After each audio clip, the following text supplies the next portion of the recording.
Ahibati fillah, jumlah penduduk Indonesia ini ketika merdeka itu berapa? Ya 68 juta mungkin, kalau anda nggak salah ya. Sekarang sudah 280 juta.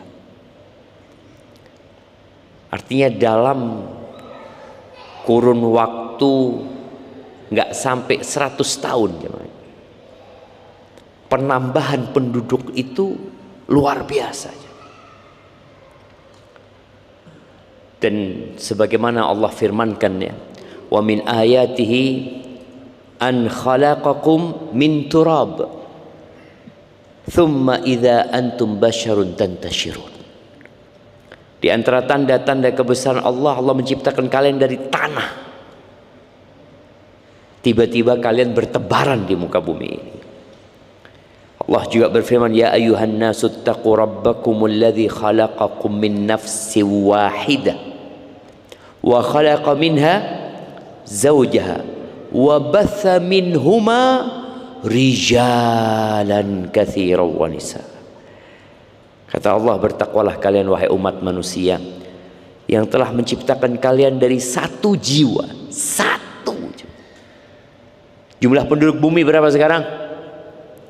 8 miliar kira-kira. Itu tercipta dari satu jiwa. Wa khalaqa minha zawjaha. Dan dari satu jiwa ini Allah ciptakan pasangannya. Jadi 2. Adam dan Hawa. Kemudian dari 2 ini Allah tebarkan laki-laki dan wanita yang banyak. Wallahi banyak.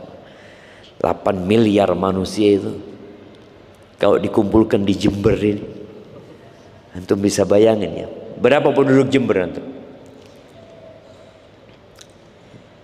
Penduduk Jember itu 2,4 deh.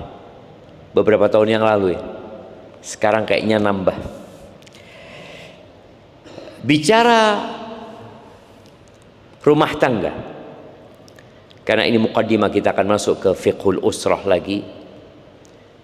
Namun kita ingin memberikan beberapa tips menjalani kehidupan rumah tangga, karena di bulan Syawal ini banyak yang melakukan pernikahan dan banyak yang melakukan perceraian. Jadi angka pernikahan di Indonesia itu turun. Dari 2013 ke 2023 itu mengalami ya fluktuatif ya, naik turun, tapi kemudian turun sekali coba. Dan di tahun 2024, jadi kalau mau data itu nggak usah capek-capek sekarang, tinggal tulis, AI akan menjawab antum. Tahun 2024 itu angka pernikahan dicatat di Kemenak tadi ya, 1.478.4024 orang. Banyak apa nggak banyak? Sepertiganya cerai. Sepertiganya cerai. Yang bercerai itu 446.359. Bayangin deh. Sepertiga itu banyak. Kata Nabi SAW, ats-tsuluts wa-tsulutsu katsir. Nggak tahu perceraian di Jember berapa banyak, tapi rata-rata seperti itu. Di kota Solo yang parah. Kemarin Ana sempat ngelihat di Surakarta itu tingkat atau angka pernikahannya sekitar 3.000 sekian, perceraiannya 2.000. Bayangin jemaah. Dan rata-rata yang bercerai anak-anak muda. Jadi bukan yang nikah-nikah tua, yang nikah-nikah lama, bukan. Yang muda-muda.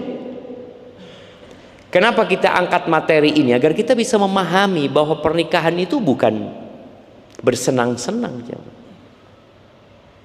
Nggak ada ceritanya bersenang-senang di muka bumi ini. Yang ada berjuang dan berkorban untuk bersenang-senang. Apa gunanya antum bersenang-senang, ketawa-ketawa, kalau akhirnya antum harus menangis dan tersiksa nantinya? Kita capek nggak apa-apa, tapi akhirnya istirahat. Kenapa orang suka menjadi ASN? Karena dia berpikir nanti kan dapat pensiunan gitu loh. Nggak apa-apa, capek sekarang. Gajinya nggak banyak loh. Iya nggak apa-apa, nggak banyak, tapi kan ada jaminan gitu di masa tua nanti. Jadi kalau bicara pernikahan, Allah Azza wa Jalla menyebut ini khusus buat laki-laki ya. Allah Azza wa Jalla mengatakan, wa akhadna minkum mitsaqan ghalidh. Kata Allah, wanita-wanita itu telah mengambil dari kalian sebuah perjanjian yang berat, jemaah. Nggak main-main gitu loh. Ya gimana ya seorang wanita yang kita tidak punya peran apa-apa dalam proses kelahirannya? Emangnya antum keluar duit ketika istri antum lahir? Nggak ada. Ketika dia dibesarkan oleh ayah bundanya, ketika anak ini mulai diajarin membaca, menulis, diajarin sekolah, ngaji, baca Quran, ada yang sampai hafal Quran, sampai gede, tahu-tahu antum datang mengatakan saya mau melamar putri bapak. Kalau antum orang soleh insya Allah diterima. Apalagi kalau ngomong mahasiswa STDI saya pak, masya Allah kata dia. Oh, muridnya siapa? Muridnya Ustadz Arifin. Oh benar insya Allah gitu ya. Iya. Tahu-tahu antum dinikahkan dengan mahar berapa? Apakah semua biaya membesarkan itu perempuan dibebankan ke antum? Lalu dikatakan kepada antum, ya insya Allah dia tuh lahirnya sesar dulu ya. Ya 24 juta, hitung tulis gitu kan. Susunya selama 2 tahun berapa gitu ya. Kemudian bajunya ini, perawatannya, terus sampai SD-nya. SD-nya paling favorit dulu dia di Jember ya. Insya Allah biayanya mahal. Terus lanjut ke SMP, SMA, kuliah. Apalagi kalau dokter, oh berat. Berapa? Ya 24 miliar lah. Siapa yang mau nikah jemaah ketika semua biaya itu dibebankan ke suami? Ini enggak. Dengan mahar seperangkat alat sholat, saya terima. Enak seperangkat alat sholat jemaah. Berapa antum beli seperangkat alat sholat? 200.000 kemahalan Ustaz. Ya 175 lah. Subhanallah jemaah. Maka di sini ada sebuah beban besar yang antum ambil. Jadi bukan antum mau bersenang-senang. Antum mendapatkan sebuah tanggung jawab baru. Makanya banyak doa diberikan kepada pengantin baru itu apa? Selamat menempuh hidup baru. Kudu sabar. Betul, selamat menempuh hidup baru. Kita kalau hidup lama itu sudah biasa, anak susah kok ini. Sudah terbiasa dengan kesusahan. Ketika menempuh hidup baru, banyak yang kaget-kaget. Makanya tadi sepertiganya cerai. Sepertiganya cerai jemaah. Apakah 460.000 itu ketika menikah dipaksa sama orang tuanya? Enggak, insya Allah. Apakah dia nggak cocok sama suaminya? Enggak, dia dari awal udah suka sama tuh laki-laki. Tapi apa masalahnya? Ternyata kebanyakan masalah perceraian itu masalah perselisihan dan pertikaian antara suami istri. Belum lagi ada campur tangan mertua. Belum lagi ada campur tangan ipar. Terakhir itu mengatakan, ya Allah Pak, capek saya Pak, bawa sudah putrinya Pak. Yang kedua masalah ekonomi. Banyak masalah ekonomi. Karena banyak wanita berharap dapat suami yang dapat memenuhi kebutuhan dia. Dia udah capek ngurusin suaminya, punya anak ya, banyaklah yang dia kerjakan. Makanya Allah memerintahkan laki-laki itu untuk membina rumah tangganya dengan baik. Berdasarkan firman Allah Jalla Jalalu, Ar-rijal qawwamuna 'alan nisa. Kalian loh yang jadi pemimpin. Kalian loh yang meluruskan. Kalian loh yang genak no. Anak pikir anak dapat sudah lurus Ustaz. Nggak ada ceritanya dapat antum sudah lurus. Qawam. Dari kata qawam ini dari kata takwim. Inna hadzal Qur'an yahdi lillati hiya aqwam. Mustaqim, qayyim. Dari situ. Jadi ketika antum menikah, antum sudah tahu anak ini punya tanggung jawab loh. Iya. Dan yang antum nikahi perempuan yang bengkok. Iya. Siap. Siap nggak antum? Kalau nggak siap jangan nikah. Jangan. Akhirnya berakhir dengan perceraian tadi. Ketika antum tidak memiliki kesiapan, ketika ada yang di benak antum akan bersenang-senang. Antum datang dari tempat kerja, disambut sama istri, belum tentu istri antum nyambut antum. Tahu-tahu antum dapati dia sedang di atas ranjang melungker karena sedang datang bulan. Kadang kala perih perutnya dia. Ya, itu terjadi. Antum pikir kok kayak gini ya.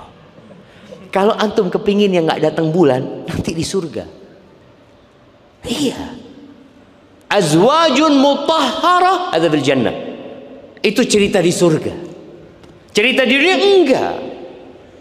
Antum akan dapetin dia ya dalam kondisi yang berubah-ubah ya. Makanya ar-rijalu qawwamuna 'alan nisa bima faddalallahu ba'dahum 'ala ba'din wa bima anfaqu min amwalihim.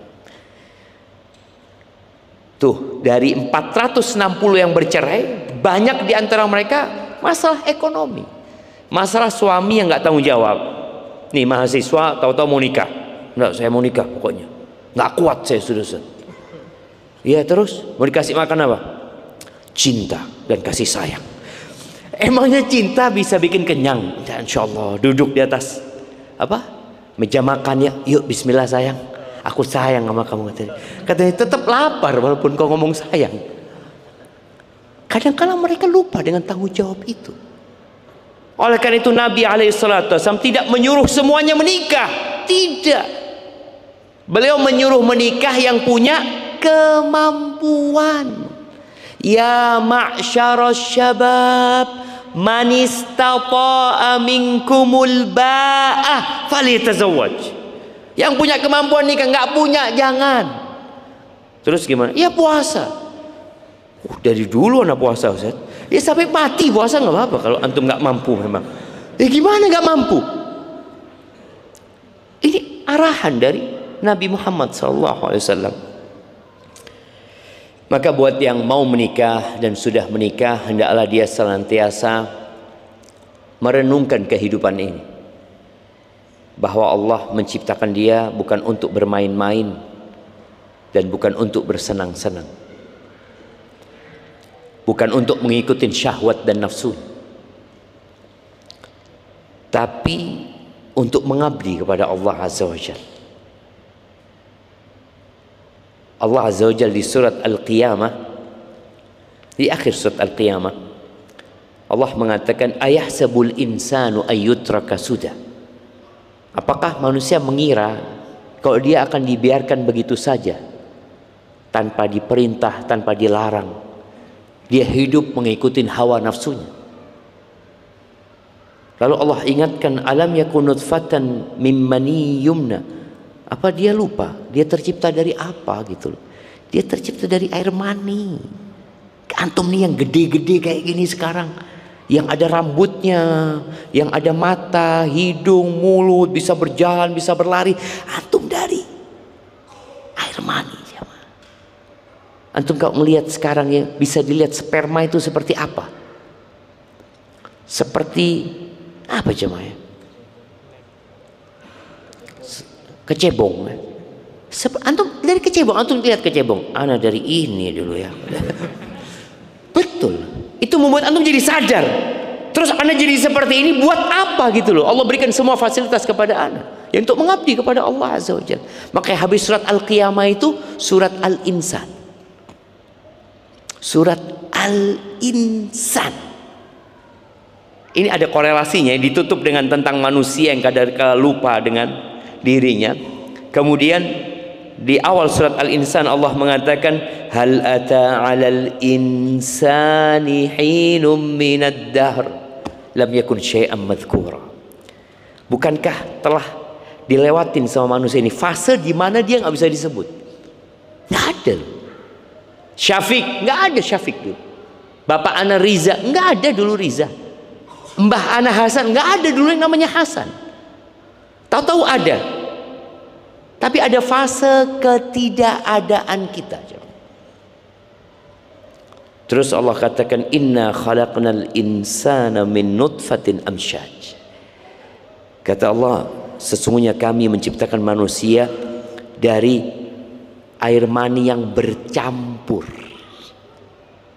Artinya sperma itu nggak bisa jadi orang. Emangnya bisa? Sperma antum taruh gelas, tahu-tahu besok dilihat, oh jadi orang di dalamnya. Nggak ada jemaah. Dia dengan bercampur dengan sel telur manusia. Dan ternyata jutaan jemaah yang keluar dari manusia itu. Agar jadi satu orang ini, dia mengeluarkan jutaan sperma. Puluhan juta ya, mungkin belasan juta yang dia keluarkan. Jadinya cuma satu jemaah. Atau dua paling banyak. Subhanallah. Untuk apa diciptakan? Allah katakan nabtali. Kami ciptakan dia untuk dikasih bala, dikasih cobaan. Faja'alnahu sami'an basira. Maka kami jadikan manusia itu bisa mendengar dan bisa melihat, supaya bisa diperintah, bisa dikasih arahan, bisa membaca aturan, bisa mendengar apa yang harus dia kerjakan. Maka pendengaran kita, penglihatan kita ini akan dimintain pertanggungjawaban nantinya. Innas sam'a wal basara wal fuada kullu ulaika kana anhu mas'ula. Semua akan ditanya. Pendengaranmu, ya tinggal dia rumah tangga. Ustaz, suami ana ini nggak faham Ustaz. Ana cuma ingin diantar naik motor. Kadang-kadang ada suami yang nggak peka. Ada istri yang susah difahami. Ada suami mengeluh, wallahu a'lam Ustaz ya. Ana sudah 15 tahun nikah, nggak pernah faham mana sama istri ana. Selalu salah faham.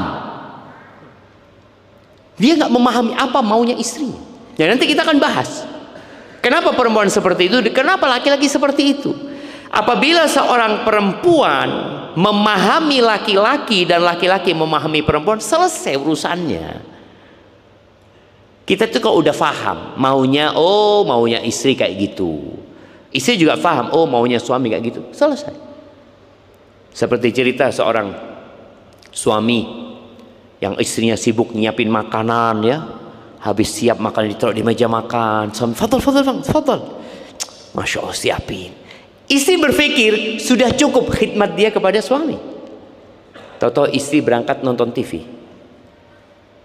Apa kata suaminya? Fulana kata dia.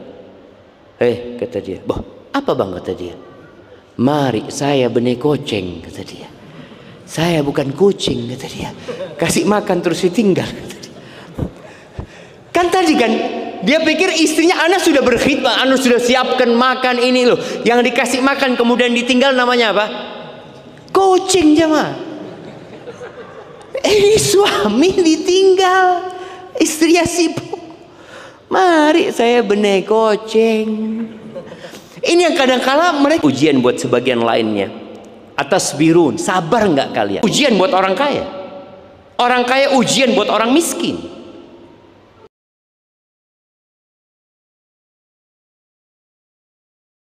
Ketika orang kaya ngelihat orang miskin, ya Allah ini orang malas kerja ini itu. Ini ujian jam. Orang yang sehat ujian buat orang yang sakit. Orang sehat, ya Allah aku kok dikasih sakit, fulan sehat. Yang sehat ngelihat orang sakit, Allah naudzubillah sakit. Pakai masker. Yang sakit. Jadi ujian. Antum gak lihat yang pakai masker, Allah sakit apa ini ya? Jadi sebagian orang ujian untuk sebagian lainnya. Yang pinter ujian buat yang bodoh. Ya Allah, pinter banget orang itu, kata dia. Yang bodoh, padahal orang pinter butuh sama orang bodoh. Bayangkan kalau semua orang pinter, siapa yang mau kerja sama dia aja, Mas? Nggak ada yang mau kerja. Jadi memang Allah sudah jadikan semuanya ini indah sebenarnya. Tinggal sabar tidak kita menghadapi ujian itu. Tadi dalam lingkup rumah tangga, ya suami ujian buat istrinya, istri ujian buat suami, menantu ujian buat mertuanya, mertua ujian buat menantunya. Ada mungkin anak yang mengatakan, ya Allah Bu, kalau ibu nggak nikah sama bapak ya, azab anak. Ibu kok bisa dapat bapak? Ini anak protes karena ngelihat bapaknya sholat, enggak bapaknya, ini enggak. Ibu kok nggak nikah sama suaminya tetangga itu? Ini gimana, kata dia. Ya inilah ujian yang diberikan kepada manusia. Sabar nggak kita menghadapinya? Jadi memang kunci menghadapi telah apalah, cerai kek. Kita itu disuruh sabar sama Allah. Wa ma u'tiya ahadun ata'an khairan wa awsa minas sabr. Wallahi jemaah, itu sabda Nabi SAW. Nggak ada karunia Allah, nggak ada pemberian Allah yang lebih baik dan lebih luas daripada kesabaran. Makanya ketika seorang sabar, sampai cerita seorang syekh yang pernah Anda sampaikan di sini, ketika seorang istri tanya sama syekh ini umurnya sudah lupa, 90 tahunan ya, dia tanya, Syekh, suami anak ini peminum, dia punya anak 5. Suatu hari Syekh, dia datang ke rumah, anak sedang baca Quran, akhirnya Quran itu dirobek sama dia. Apa solusinya Syekh? Ditanya sama Syekh, engkau kalau bercerai, engkau akan hidup di mana? Aku nggak punya siapa-siapa Syekh, kata dia. Dia dari kampung ya. Yang jelas suaminya akan ngambil anak-anaknya, kata dia. Kata Syekh, sabar kau nak ya. Ini via telepon, dia di televisi mungkin. Sabar kau, kata dia. Kau banyak berdoa. Subhanallah. Setahun kemudian perempuan itu telepon. Syekh, ingat Syekh, kata dia, sama anak. Cerita suamiku ngerobek Quran itu, Syekh, kata dia. Alhamdulillah Syekh, sekarang suamiku baik. Dia yang ke masjid dulu, yang buka pintu masjid. Apa? Sabar. Tapi kadang-kala wanita enggak, dia berontak. Oke, kalau nggak punya anak, kan seorang tuh harus berpikir ya. Berpikir logis, walaupun memang kadang-kala wanita nggak logis, dia lebih mengutamakan perasaan. Maka di sini butuh orang yang memberikan arahan. Dia tidak mengambil keputusan itu sendiri. Kenapa wanita nggak bisa menikahkan dirinya sendiri? Dan dia juga nggak bisa menceraikan dirinya sendiri. Nggak bisa. Dia menceraikan suaminya nggak bisa. Dia perlu menggugat. Dia perlu khulu. Ketika nikah dia perlu wali. Karena boleh jadi perempuan ini menikah dengan yang nggak kufu sama dia. Boleh jadi dia punya kenalan di Facebook ini itu, kemudian dikasih kata-kata sayang, cinta, ya sudah, ya Allah laki-laki ini sayang banget sama aku. Belum tentu. Banyak buaya darat. Nah, dan banyak serigala berbulu domba. Tadi perempuan nggak bisa, dia ngambil keputusan sendiri. Ini bukan bentuk diskriminasi kepada perempuan sama sekali, ini bentuk penghormatan kepada wanita, penjagaan terhadap hak-hak dia. Ana baca berita tentang apa, yang urusan sirkus apa, yang perempuan-perempuan dilecehkan. Alhamdulillah ya anak. Tadi perempuan nggak boleh, memang dia perlu wali. Ketika dia nikah butuh suami dia. Jangan mudah-mudah untuk berpisah sama suaminya. Kuncinya memang sabar. Suami juga gitu. Dapat istri yang susah difahami, kayaknya anak mau ganti istri. Antum ganti, dapat sama kayak gitu. Kok sama aja Ustaz? Memang seperti itu perempuan. Diangkatnya antum sebagai pemimpin agar antum bisa sabar menghadapi mereka. Maka pemimpinnya bukan perempuan, kalian pemimpin. Kemudian Rasul Shallallahu Alaihi Wasallam memerintahkan untuk melihat kepada kelebihan, melihat kepada kelebihan pasangan kita. Tadi dengan semua kekurangan di istri kita dan juga para wanita, dengan semua kekurangan yang ada di suaminya. Ketahuilah ketika engkau menikah dengan pelaku dosa. Camkan, ketika seorang laki-laki mengatakan gabil tuh, ingat yang kau nikahi pelaku dosa. Dan seorang mertua ketika mengatakan zawajtuka wa ankahtuka, ingat yang kau nikahkan pelaku dosa. Kullu bani Adam khata'. Bayangin. Sampai setingkat Abu Bakar As-Siddiq radhiyallahu anhu, ketika dia minta doa, apa doa yang kasih Nabi SAW kepada dia? Allahumma inni zalamtu nafsi zulman katsira. Karena itu sudah kodratnya manusia gitu loh. Ketika kita sudah paham pasangan kita kurang, kita juga kurang, ya gimana saling melengkapi dengan melihat kepada kelebihan, bukan kepada kekurangan. Allah Azza wa Jalla berfirman, wa'ashiruhunna bil ma'ruf. Pergaulilah wanita-wanita itu dengan cara yang patut, dengan cara yang ma'ruf. Di sini ada perintah kepada laki-laki untuk memahami bagaimana sih ma'rufnya perempuan ini, bagaimana? Seperti apa perempuan itu? Kalau antum tidak memahami mereka, yang ada tadi salah faham terus. Salah faham. Maunya apa? Dengerin. Ya sudah. Jadi kadang-kadang kita dengerin aja. Dengerin, iya. Insya Allah ya. Antum jangan qala Allah Ta'ala, ini solusi. Bismillah.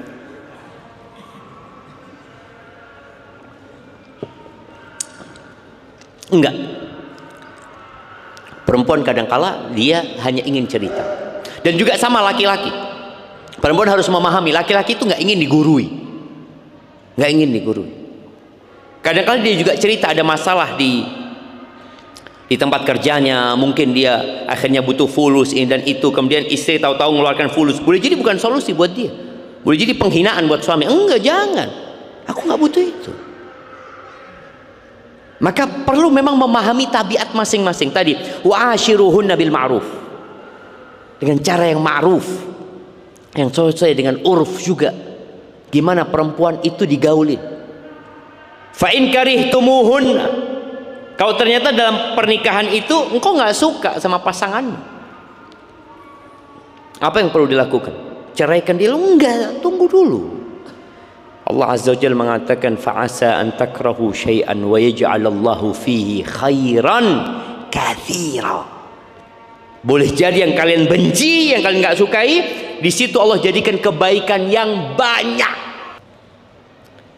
Nah, tadi yang ana sampaikan, ada kawan kita di Madinah. Dia kerja sebagai supir yang gajinya mungkin 1.000 real ya, atau 1.500 paling banyak. Tahu-tahu istrinya telepon cerita dia punya sepupu baru beli villa harganya 2,5 M ini itu. Jadi akhirnya sakit hati nih suami. Dia ngomong sama anak, sudah Ustaz, anak mau ceraikan istri anak Ustaz. Loh, jangan dulu lah bang, sabar kata dia. Masa dia tidak menghargai anak yang kerjanya seperti ini, tahu-tahu dia menceritakan fulan. Jangan, memang ada hal-hal yang tidak perlu diceritakan kepada suami. Ini buat para wanita ya. Jangan pernah membandingkan hidupmu dengan siapapun. Ngomong sama suaminya. Jadi ada laki-laki itu yang maunya to the point. Dia nggak suka cerita panjang-panjang, kemudian kau simpulkan sendiri mas. Dia cerita 15 menit, udah mas, kau dengar? Iya. Nah, tahu kan apa yang aku inginkan? Insya Allah ya. Tidur terus. Besok dia gak paham, kok kepingin apa gitu. Ngomong gitu sama suami. Ada suami yang gak peka. Ngomong dengan cara yang indah. Mas, aku tuh kepingin ini, itu. Karena ada memang suami yang gak peka. Jadi jangan maksa suaminya harus peka. Kita itu kadang-kadang gak bisa merubah orang lain, tapi kita bisa merubah diri kita. Tadi, engkau mau merubah saya, insya Allah dengan berjalan waktu mudah-mudahan dia berubah. Dengan komunikasi yang baik, ngomong yang baik sama dia, semoga dia berubah. Tapi ketika dia tidak berubah, engkau nggak perlu lagi kasih kata-kata sindiran ini itu, karena dia tidak paham.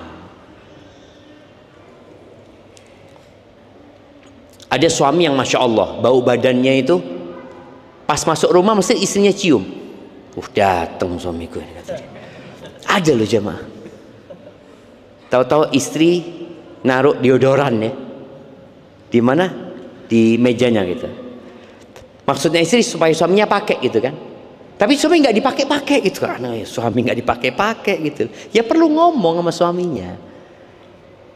Kasih jamu kek yang membuat bau badannya dia hilang, ini dan itu. Jadi ada sesuatu yang perlu dibicarakan sama suami. Baik. Kemudian pahami suamimu. Kadang-kala perempuan ini bercerita tentang suaminya masing-masing. Seperti cerita tentang hadis Ummu Zara ya, yang menceritakan tentang 11 wanita yang cerita suamiku kayak gini, suamiku kayak gini. Kan semua itu tahu dengan suaminya. Suamiku itu kalau masuk, aduh, udah kayak singa sudah dia. Iya, ada suaminya yang aduh suamiku ini bakhil banget. Itu suamimu, itu suamimu. Engkau syukuri itu suami yang bakhil. Ustaz, masa disyukuri Ustaz? Iya, suami yang bakhil itu di luar banyak yang nungguin juga. Cara suami menyampaikan sayangnya itu dengan perbuatan. Kadang-kadang istri ngomong, Ustaz, aneh nggak pernah suami aneh ngomong aku sayang sama kamu. Ya udah, tapi suami tanggung jawab. Tanggung jawab, alhamdulillah Ustaz, sama anak-anak baik ini. Ya alhamdulillah sudah. Ya itu mungkin cara suamimu mengekspresikan cintanya dengan tanggung jawab dia. Tapi kan anak butuh Ustaz, dia ngomong sayang. Wallah Ustaz, dia WA nggak pernah pakai apa emoji yang cinta-cinta, nggak ada Ustaz, nggak ada sama sekali. Cuma iya, enggak, iya, enggak, iya. Ya udah itu suamimu, iya, enggak, iya, enggak. Seperti itu. Gak ada love wala bunga, maafi Ustaz, maafi. Ya sudah, engkau yang kirimin dulu. Jadi istri yang ngirimin dulu kata-kata itu. Kadang-kadang istri, bang kirimlah bang kata-kata cinta buat aku bang. Terus suaminya, ya Allah, na'udzubillah, perempuan ini nggak paham-paham tentang aku gitu loh. Seperti itu. Kan sekarang kan banyak orang bikin konten ya. Ada istri yang ingin dapat bunga. Karena engkau punya suami memang nggak peka. Mau gimana? Tadi jangan bandingkan dengan suaminya orang. Udah suamimu kayak gitu. Udah engkau kasih tahu bang, engkau kalau masuk rumah, kau bawa satu bang, kasihkan ke aku nanti bang ya. Aku taruh kamera di sini bang, kau nanti lihat bang. Mau bikin konten dia cuma, nggak usah. Udah itu suamimu kayak gitu. Kata-kata cinta. Jadi mulai dulu. Karena kadang-kala kita itu kalau menanti, kita nggak dapat. Tapi kalau kita memulai memberi, kita akan dapat ya. Maka mulai dulu, perempuan-perempuan mulailah. Nggak usah lagi engkau ngeluh kayak gitu, udah dijalanin. Kemudian ya butuh waktu dan proses. Nah ini ada satu hal di diri perempuan yang memang bermasalah wanita itu. Perempuan itu suka lupa dengan kebaikan suaminya, suka lupa dengan hal-hal indah yang pernah dilakukan suaminya. Dia lupa, seakan-akan suaminya nggak pernah nyenengkan dia. Dan itu pula yang membuat suami jadi males. Jadi tolong para wanita ini belajar mengucapkan syukron kepada suaminya. Belajar. Jazakallahu khair. Latihan di cermin. Nanti suamiku datang, jazakallah khair. Karena dia susah ngomong jazakallah. Karena itu kan kewajiban dia Ustaz. Jadi gak ngomong syukron. Karena kewajibannya. Nabi SAW ketika mengatakan kebanyakan wanita di neraka gara-gara apa? Yuksirna la'an wa yakfurna al-ashir. Kadang-kadang nggak enak ngomongnya perempuan itu. Kemudian kufur sama suaminya. Maka tolong ketika engkau ingin dihargai sama suami, engkau hargai suamimu. Tadi suami yang nggak peka, bagaimana engkau menghargai dia? Sekecil apapun berikan apresiasi. Bang, makasih banyak bang ya. Engkau tadi malam udah dengerin ceritaku, mamanya. Kan ada yang si istri ini, ya tadi benar-benar tidak, aku nggak pernah ini, aku nggak pernah, yang pernah lupa dia semua. Yang dia ingat cuma yang nggak pernah. Teman yang nggak pernah ngasih hadiah lagi sama orang tua punya 2 menantu perempuan. Si mertua ini suka dengan menantu anaknya yang pertama umpamanya. Sama menantu yang kedua biasa-biasa aja lah. Ternyata menantu itu panjang, panjang terima kasihnya. Narik, modelnya juga kuno ini tuh. Tapi ini menantu mengatakan, ya Allah Uma, makasih Uma. Kasih apa dasar? Kurang bagus kainnya ini mah. Beli di mana? Pada terima kasih. Nah, ada suami waktu di Madinah, anak ngomong, bang, ayolah bang, belanja hadiah buat istri. Enggak Ustaz, anak udah janji nggak mau beliin apa-apa buat istri. Kenapa? Setiap anak beli sesuatu mesti dia celah. Yang kurang ini, yang kurang ini, yang ini, yang itu. Ahsan anak nggak beli Ustaz, daripada sakit hati. Jadi si perempuan ini kepingin suami yang peka, tapi ketika suaminya mulai peka sama dia, nggak dihargai. Akhirnya kepekaan itu hilang lagi. Maka tadi ucapkan syukur, makasih. Dia ketika datang dari kerjanya, ya mungkin dia nggak bawa apa-apa, cuma dia nggak telat. Dia biasanya telat datangnya ini tuh. Dia, ya Allah bang, engkau capek banget bang ya, disiapin minuman ini itu. Ini bentuk penghargaan kepada suami. Gitu. Tapi ya gimana lagi, yang berdoa cuma banyak-banyak berdoa. Jadi buat para perempuan juga ketika menghadapi suami yang jadi jangan terburu-buru untuk bercerai ya. Kadangkala itu bukan membuatmu jadi lebih nyaman hidupnya, lebih menderita kadangkala. Tapi bagaimana suami menghadapi istri yang tidak jelas maunya? Dia sama juga, sabar. Sabar, engkau pemimpin. Nabi SAW ketika mengatakan wanita itu naqisatu aqlin wa din, akalnya kurang, agamanya kurang, itu bukan untuk merendahkan wanita, tapi untuk memahamkan kita kaum laki-laki. Kau harus paham dengan perempuan, bagaimana cara yang tepat menghadapi perempuan. Perempuan tadi dia lebih mengutamakan perasaannya. Perempuan itu mengalami fase-fase labil sekali kondisi hatinya. Sedang datang bulan, ada masalah sama anaknya, ada kondisi yang berubah sama orang yang bahasanya ganti-ganti. Ngomong pakai bahasa Inggris, tahu-tahu ganti bahasa Indonesia, bahasa Jawa.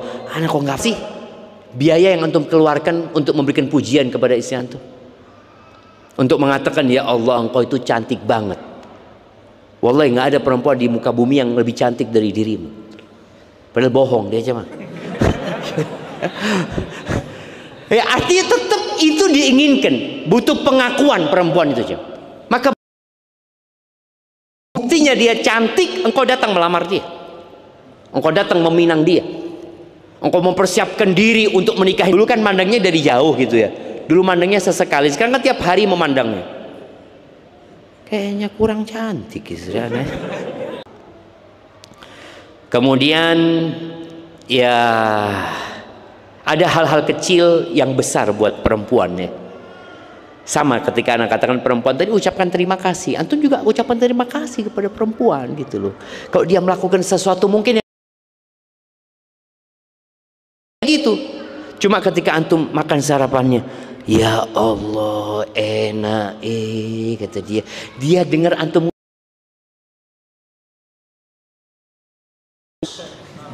engkau tahu hari ini aku bikinin sarapan buat suamiku. Dia ngomong enak kata sarapanku. Padahal biasa-biasa aja, tapi itu jadi besar buat dia gitu loh.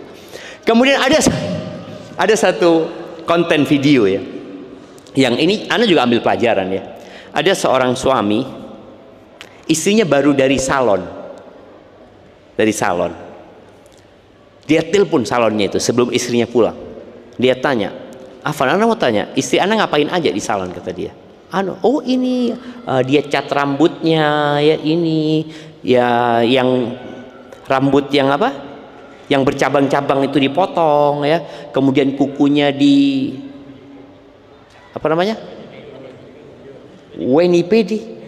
Menipedi seperti itu ya. Kemudian apalah, pokoknya dia sedang pulang dari salon gitu loh. Ini suami ini tanya, oh siap. Selesai, istrinya datang. Ya Allah, rambutmu kok jadi bagus ya, kukumu jadi bener bang, kata dia. Kok tahu dari mana aku habis ini pedi? Seakan-akan suaminya tahu segala-galanya. Itu buat perempuan sesuatu banget gitu. Jadi apapun perubahan di diri perempuan itu usahakan antum ya peka, belajar peka gitu loh. Belajar ucapkan ya Allah, masya Allah ya, rambutmu sekarang lebih indah daripada yang kemarin ya. Dia akan langsung bercermin jamaah, bener bang gitu kan. Apa aja jamaah, maka tolong hal-hal kecil itu yang kau berikan kepada dia. Dia memang butuh diisi. Dia itu seperti gelas. Kalau antum tidak kasih sayang, tidak kasih pujian, kita tidak kasih sanjungan, wallah ketika dia dipuji sama tetangga, dia akan merasa tetangga lebih baik dari antum. Dia mengatakan ana bersolek, berias, suami ana nggak pernah bilang ana cantik. Ana baru keluar rusat dari pintu rumah, kakinya doang keluar, orang sudah heboh semua. Kan memang tadi kita itu sudah terbiasa sama istri kita, maka tetaplah Allah sudah mengatakan wa ashiruhunna bil ma'ruf ya. Wanita itu bukan hanya butuh fulus ya, enggak. Antum jangan berpikir ya sudah, anak udah kasih nafkah. Enggak, Allah mengatakan ashiruhunna bil ma'ruf, dengan cara yang ma'ruf. Dia butuh merasa aman ketika hidup bersama antum. Maka kadangkala ya antum hanya duduk di sebelah dia, dia sudah merasa seakan-akan dunia milik dia. Sekedar antum mungkin mau pulang kerja capek, ada kerjaan, duduk di sebelahnya dia sambil pegang, anak minta maaf ya, ada yang mau nak kerjain gitu. Nggak apa-apa bang, kata dia. Yang penting kau ada di sini. Jadi menumbuhkan perasaan aman di diri dia itu menyebabkan dia rumah tangga jadi lebih baik lagi. Kemudian ya Allah mengatakan hunna libasul lakum wa antum libasul lahun. Mereka pakaian buat kalian, kalian pakaian buat mereka. Jadi kadang-kadang orang kalau pakai baju besaran baju ini, tapi kalau antum merasa udahlah nggak apa-apa kebesaran, tapi kan bagus bajunya, ya sudah jadi mereka. Dan pada intinya sebagai penutup jamaah, perempuan itu juga berusaha memahami kita. Apa sih maksudnya istri ana ya Allah? Kok dia kayak gitu?